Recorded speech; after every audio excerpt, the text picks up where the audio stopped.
Hey y'all, hey, my name is Sherrod, but you may know me better as Deep Black. Welcome back to another episode of Dive, a show about design. I thought it would be fun to take you into the studio with me today as I practice. That's what today's all about. So I'm teaching an upcoming class at the Hermitage Museum and Gardens here in Norfolk, Virginia. And by the time you watch this, the class will be ongoing, so make sure you follow me on Instagram to keep up with all of our happenings. It's a lot of fun. For the very first class, I always do a skill check with my students. So I have them make the two fundamental forms in ceramics. They are a cylinder, which is just a vessel, usually with straight sides, and it has very specifically, when you cut it open, a 90-degree corner at the base. Now a bowl is the other fundamental form, and it is simply a vessel that has a continuous curve from top to bottom. So cylinder, bowl. I feel like Beyonce. Maybe that needs to be my thing. That's what we're going to work on today.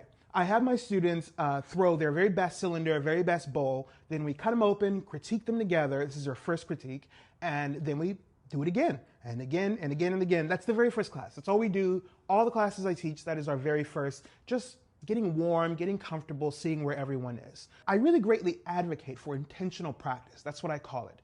It's simply practice with a goal. Don't practice to make things. Don't ever do that. Don't practice to keep it. Don't practice to have something new and fun. If you're going to practice, and then let all of that go. Cut the form open, in our case, dispose of it, what have you. But when you practice and then finish and get up, that's it. That's the end. There is no more to be done.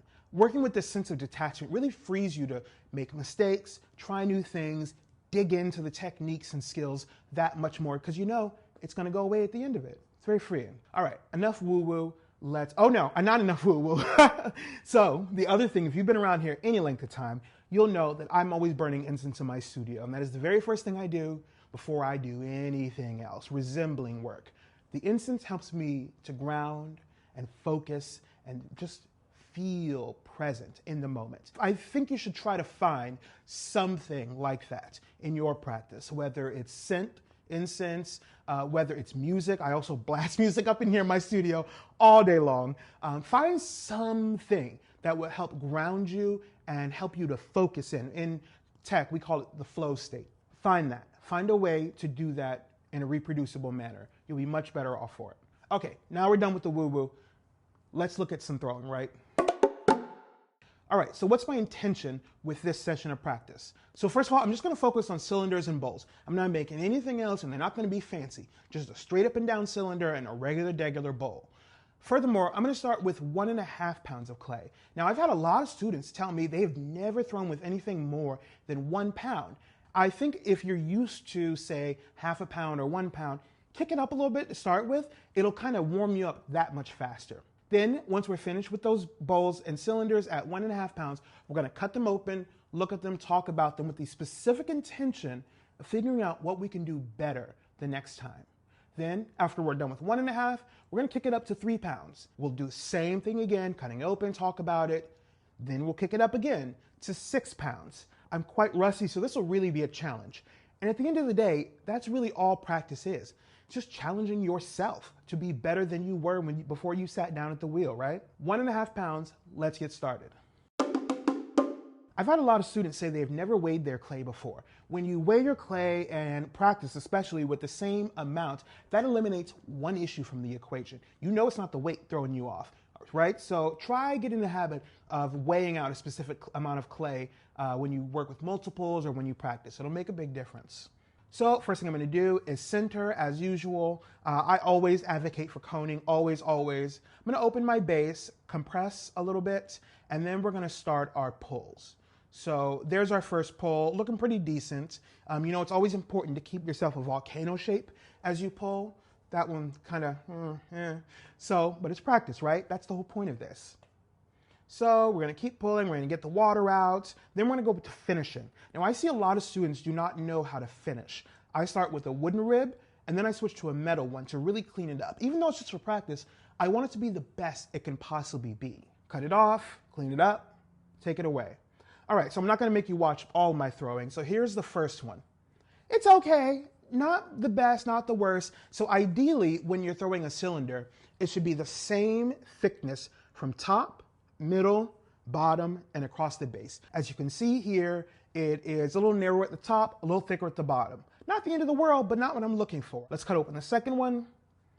Same thing, more or less the same thing to be expected. You know, we've kind of got a wedge going here. This is all about detachment, letting go. Once you've done a few, you've critiqued them, you know what you have to do the next time. All that's left is just get back and do it again. I'm not gonna show you all four, but I cut them all open. They all look pretty much the same. A little thicker on the bottom than they are at the rim, so I know what I have to work on. So now, like I said, we're gonna kick it up to 3 pounds. So same thing as before, we're gonna cone a couple of times just to make sure it's really nice and smooth and even all the way, top to bottom, inside and out. 3 times on this one, in fact. Then I'm going to make my base, open it up, check it, make sure it's all good. It is. I'm going to compress it. And you see me volcano it in there. I didn't do that the first time around. So this time, we're going to pull, and I find it's helpful to pull in towards your eye. That's how you can get a nice conical shape. There's our second pull, air bubbles all up and through. And then our next pull, and then one more pull. What I'm trying to do with all these pulls is feel. I'm trying to feel the thickness of the wall as I touch my hands to the base. So I'm going to clean it up, again, trying to get it nice and straight. I know it's practice, but you're trying to beat yourself. You're really trying to do your best work. So there's no reason not to really give in to the process. So here you see me take the metal rib to clean it up, and I was trying to see, you know, are the walls perfectly straight? They weren't, so I'm going to keep working on it until I'm satisfied. Now, time for the bowl. Again, as always, we're going to cone. It looks so fun in this like fast motion. We're going to cone it a few times. If only it was this easy and this fast. Cone it again. You see there was like a weird air pocket in there, but that's all right. We can work that out as we go. There's no reason to stop necessarily. So as always, we're going to check our base, and then we're going to open it up. Now remember, a bowl is a continuous curve, top to bottom to top again. So I'm going to put that in at this point, and then I'm just going to start pulling. And as I pull, I'm going to pull into the shape I want. Now I can say, as watching this back, I wish I had gotten a little bit more of a shoulder at the bottom of it, but you know, it's not the end of the world. You can trim that in if need be. So I'm going to keep pulling until I feel like the walls are the right thickness and just what I'm looking for. I want to make sure that I've moved the majority of that clay from the bottom to the top. I'm going to clean it up inside and out, and then it's ready to cut off and then look at. I thought it'd be helpful to have a top-down view of this as well, so you can see my hands from a different perspective. So cylinder again, this one is actually a little too narrow. You can see it as it starts to take shape. My hand is a little too big for this, and it's not quite coming together like I want. Again, this is 3 pounds, but I very quickly get it together and then move on. It's good not to dwell on those things. Just do it again, which I am. So here, now we're gonna do it again, and we're gonna make our bowl. Same as before, taking out air bubbles as we go, making sure it's nice and clean and shapely in all the ways we want. So here they are, our 2 cylinders. They're, as you can see, one of them is much narrower than the other. However, we're getting better. This is what practice is for, right? You can see it's pretty even now. It's getting much more even, just a little bit of a bulge near the middle. And now for that second cylinder, also pretty good, pretty good. 9 out of 10, I would say. I was really feeling my zhuzh on this one. But you can see it's damn near perfectly even, top to bottom, base to rim. It looks really good. Just a little more attention on the rim next time, I think. So the bowls, again, bowls are kind of my thing, so I wasn't too worried about it, but it's always good to challenge yourself. And that's what you want to see in a bowl. A bowl is always trimmed, so there's always going to be a wedge of clay at that base. You saw that little triangle of clay, that will always be there. And that'll give you a little space to put a foot ring, add a little bit more of a shoulder. You do need that weight to support the width, especially as you go wider and wider. So these bowls, I'm quite happy with. All right, now we kick it up to 6 pounds. As I've said, 6 is not my max, but it's a challenging size to work with. I would say if you're used to 3, 4 pounds, if that's your max, double it to 6. That's how I taught myself to throw big.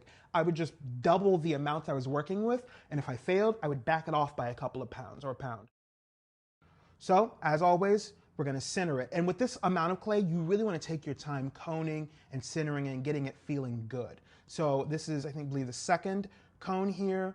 And then we're gonna flatten it out, make our base, open it up. I realized you couldn't really see my hand from this side, so in just a second here, I'm gonna switch the camera. Here you are. We're a couple of pulls in.